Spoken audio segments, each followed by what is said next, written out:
বরং কোন আল্লাহ তাআলার কাছে এই দোয়া চাই, আল্লাহ তাআলা তার সমস্ত গুনাহ মাফ করে দিয়ে তাকে যেন ভেস্ট নসিব করেন।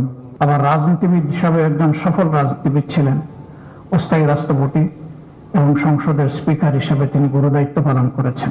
গভীর শ্রদ্ধা ও ভালোবাসায় শেষ বিদায় জানানো হলো দেশের বর্ষীয়ান রাজনীতিবিদ সাবেক স্পিকার ব্যারিস্টার জমির উদ্দিন সরকারকে। বিকেলে সংসদ ভবনের দক্ষিণ প্লাজায় শেষ নামাজে জানাজায় অংশ নেন প্রধানমন্ত্রী, বিরোধী দলীয় নেতা সহ তার দীর্ঘদিনের সহযোদ্ধারা। সংসদ ভবন চত্বরেই চিরনিদ্রায় শায়িত করা হয় এই কীর্তিমানকে। জাতীয় সংসদের চেনা আঙিনায় সাবেক স্পিকার ব্যারিস্টার জমির উদ্দিন সরকার এসেছেন নিথর দেহে সাদা কাফনে মোড়ানো এক চিরবিদায়ের যাত্রী হয়ে। জানাজার পূর্বে তার বর্ণাঢ্য জীবনের স্মৃতিচারণ করেন বিএনপি মহাসচিব, বিরোধী দলীয় নেতা ও সংসদের স্পিকার সহ অনেকেই। পরিবারের পক্ষ থেকে দোয়া প্রার্থনা করেন তার সন্তান সংসদ সদস্য ব্যারিস্টার নওশাদ। বরং কোন আল্লাহ তাআলার কাছে এই দোয়া চাই, আল্লাহ তাআলা তার সমস্ত গুনাহ মাফ করে দিয়ে তাকে যেন ভেস্ট নসিব করেন।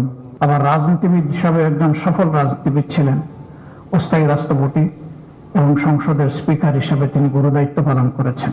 নিরপেক্ষতা, প্রজ্ঞা ও বিচক্ষণতার সঙ্গে দায়িত্ব পালন করে সংসদীয় গণতন্ত্রের ভিতকে আরো সুদৃঢ় করেছে। এবং আপনারা দোয়া করবেন যাতে আল্লাহ সুবহানাহু ওয়া তাআলা তাকে জান্নাতুল ফিরদাউস নসিব করেন। শেষ জানাজায় অংশ নিতে ছুটে আসেন রাজনৈতিক ব্যক্তিত্ব থেকে শুরু করে তার দীর্ঘদিনের সহকর্মীরা। কফিনে শ্রদ্ধা জানান প্রধানমন্ত্রী তারেক রহমান, স্পিকার, সেনা প্রধান সহ অনেকেই। এর আগে ধানমন্ডির তাকওয়া মসজিদে প্রথম জানাজা অনুষ্ঠিত হয়। তাকে শ্রদ্ধা জানিয়ে অর্ধবেলা বন্ধ রাখা হয় সুপ্রিম কোর্টের উভয় বিভাগের কার্যক্রম। সংসদ ভবন চত্বরেই চিরনির্দায় শায়িত করা হয় এই কীর্তিমান ব্যক্তিত্বকে। মাহমুদুল হাসান ইমন, নিউজ 24, ঢাকা।